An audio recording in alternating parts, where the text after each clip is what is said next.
So here it comes, my exclusive interview with the man who is tasked with re-electing President Trump in 2020. His campaign manager, Brad Parscale, who ran the digital strategy back in 2016 and got a lot of attention, is now opening up on border security, the Russia investigation, the path. His mind and how he works and how he sees all of this is quite interesting. Take a look.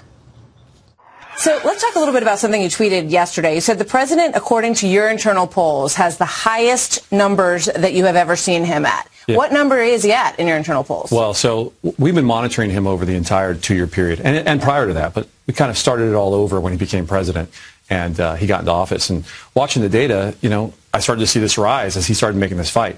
And I'm not surprised by it because if you go back and you look, if you look at the people that are kind of these swing voters, these people who possibly not like him for personality or different reasons, the number one reason they will vote for him is because of his stance on border security. So you're not going to tell me what the number is. Our RCP has him at 42% right now. That's an average of polls, as you know. The way that I look at it is more relative. Like, you don't have to look at an exact percentage. It's relativity based off the success of every day. So you credited Facebook in terms of your targeting strategy when President Trump won in 2016. How is your Facebook strategy going to change for 2020? Well, you got to understand, 2016 was a different race than what 2020 is now. As being an incumbent, we're building a different operation now that we have in 2016. In 2016, it was very grassroots. As you know, the campaign sometimes at its best operated at a fraction of what probably was needed. It was mobile, it was changing, it was adapting. This was a man running his first candidacy ever. And in 2020, the operation is different. This is going to be a much larger ground game. This is going to entail new technologies, new things. Look, Facebook's still going to have a play, but we've already harvested really what we need off Facebook. So the way you have to look at this is we try to harvest and bring people in to become direct contacts, cell phone numbers, email addresses, things that we can have direct contacts. A good candidate might have 4 to 5 million by election day. We'll probably be 40, 50, 60 million. We might possibly have everybody that could vote for the president in a direct contact method by election day. That's what we're spending this energy doing for this whole time. So that's the kind of thing that President Obama used to work on. You know, whenever anyone came to a rally, they'd ask them to, register. They'd get their information. Is that the same way that you're doing it? Yeah, but even on steroids. We're doing more than any presidents have ever done before. How are you getting people's information? Well, that's what we're doing. That's why the president announced me so early. People were like, what are you going to do, 1,000 days out? What are you doing 3 years out?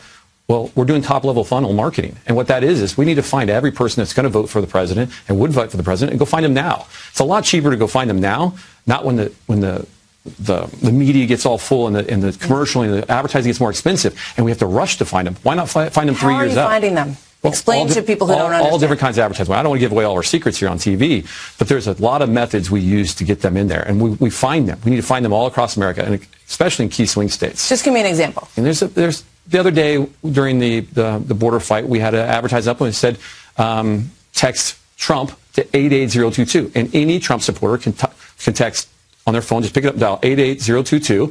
And it will immediately suck them into our system, and then they can start having direct contact with us. And then when election time comes, when donation times come, we know how to speak to them because now we have their cell phone number. So before the Oval Office speech the other night, you guys were fundraising off of that speech? No, we weren't fundraising off that. What we do, though, is when we're doing advertising, anytime we're fighting, when people say, yes, I'm with you, we give them a chance to connect with us, fight with us, support us. It might not be asking for money.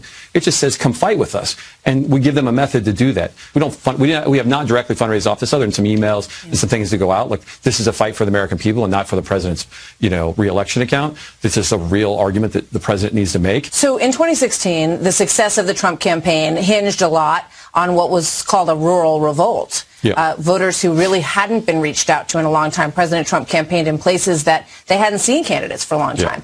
In the midterm, we saw something different, which was coined a suburban revolt, if you will. College-educated women who may have voted for President Trump or voted for Republicans who then switched over to Democrats. A lot of people believe Pennsylvania, for example, is no longer purple looking at 2020, that it's blue. Do you agree with that? And what are you going to do in Pennsylvania? Well, I don't agree that the data does not show there was a suburban women revolt. Actually, between 2014 and 2018, there was no change in the vote in the Republican Party between suburban women, white women, educated. If I look at the data right now in 20, in the same kind of data I was pulling in 2016, the president is light years ahead of where we were on election night in 2016. So you spent about $44 million on Facebook last time around. Does that sound roughly like what kind of investment do you imagine in 2020? Well, it depends how you look at it. I mean, we're still spending millions of dollars across all the networks now. I mean, by the time we're done spending, I imagine in 2020, it will be nearly $1 billion. It's just a different game then. That game was over a few months. This game's over almost 4 years. Because we can be fighting now. So the Democrats can go and fight against all of them right now, and then they have to come out of their convention and they have a 3-month run like we did last time. We're already fighting now. We're already building now. We're already doing more than any campaign has ever done before, and we're still 2 years out. I want to ask you a little bit about Cambridge Analytica, and there was an association between your business and their business in the prior campaign. They obviously ran into a huge headwind and basically blew up when it was discovered that Facebook had given them proprietary information on people's friend lists and all of that. But there are still a couple of people from Cambridge Analytica that are working on the 2020 campaign. Is that right? Look. When I've said this several times, we never use any of that social graph information. We never use any of the psychographic data. We never use any of that stuff. I did hire employees out of Cambridge for staff, and they worked with us. I still work with a couple of those staff members because they are talented people, and they shouldn't be punished because the people who ran the company didn't know what they were doing and were not very good people. I'm not going to blame one individual that helped us win the 2016 election by being smart at other kinds of work that had nothing to do with that and blame them for something the media made a hype out of that had nothing to do with that. And I had nothing to do with what Cambridge did at the top and the other, dumb things they did. So you've said, I just have a couple questions with regard to the Russia investigation. You've said that the Mueller investigation needs to end. Obviously, it has not so far. There's news this week that Paul Manafort was sharing 2016 polling data and information with a man named Konstantin Kilimnik. The FBI says that this individual has ties to Russian intelligence. Here's what our Judge Napolitano said about that revelation, which sort of inadvertently slipped out this week. This shows that Bob Mueller can demonstrate to a court, without the testimony of Paul Manafort, that the campaign had a connection to Russian intelligence, and the connection involved information going from the campaign to the Russians. The question is, was this in return for a promise of something from the Russians, and did the candidate, now the president, know about it? What do you say to that? Well, at the time, I was not in the position I ended up in the campaign, so I don't actually know what occurred at that time. My role did not pick up until, and I've said this multiple times, until after Manafort left. In the vacuum of his leaving, I came in to kind of take over some of his operations. I don't know anything about it. I don't know exactly what occurred. I'll probably learn the same time you do what occurred. Paul Manafort never said to you, "Can you give me some data? I need some information. I was not in charge I'd like of data to look at these numbers." You never had any interaction with him like that. I was not in charge of any data at the time. I was not in charge of data and other operations until after Paul Manafort left. So you had zero interaction with Paul Manafort. Well, no, I mean, I talked about, never talked about that kind of stuff. The only thing we ever talked about were simple advertising website stuff. It was very simple at the time. I never had any kind of communication about that stuff.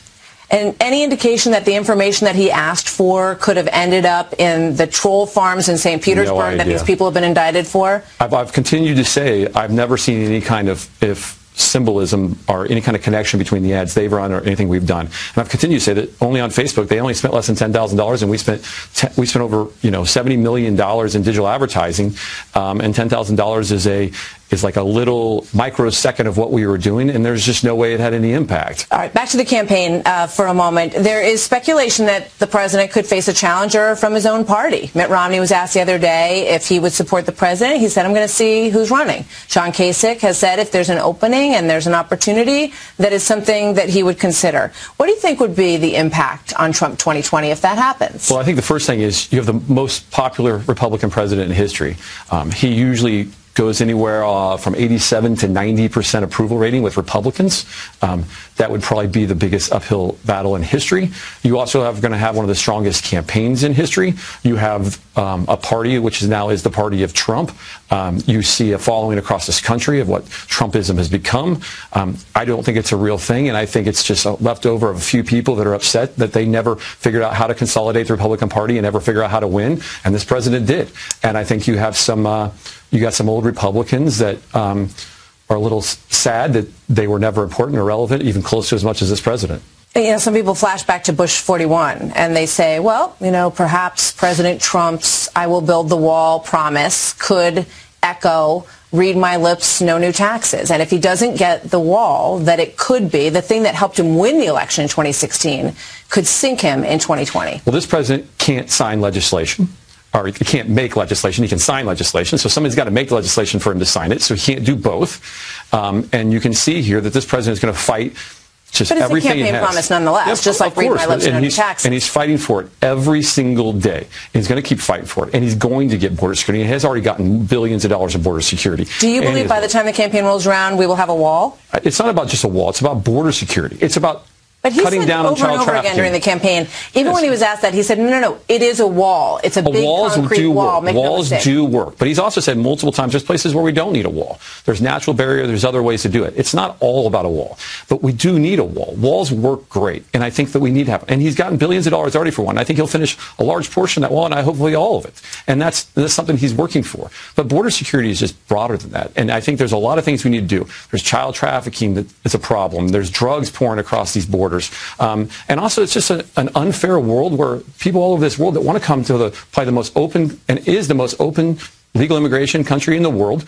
And when one country floods in illegally, it limits all the other countries to have a fair chance at the same dream. Are you concerned about the economy? What's the number one issue, do you think, looking ahead at 2020? No, I think the economy is strong. Look, it's about jobs. It's about growth in people's real wages, and I think that's occurring. I think that the economy is going to continue to be strong. I think the left's worried about what's happening in the success of Trump, and I think they want to spin out a narrative across the media that this is in trouble. One day in the stock markets go up and down. They're like lungs. They continue to do that. They've been doing that for generations. The job growth in this country is just unreal. The success Americans are having all over this country is unreal, and they're going to vote for that in 2020. They always will. Before I let you go, would you rather run against Beto O'Rourke or Joe Biden?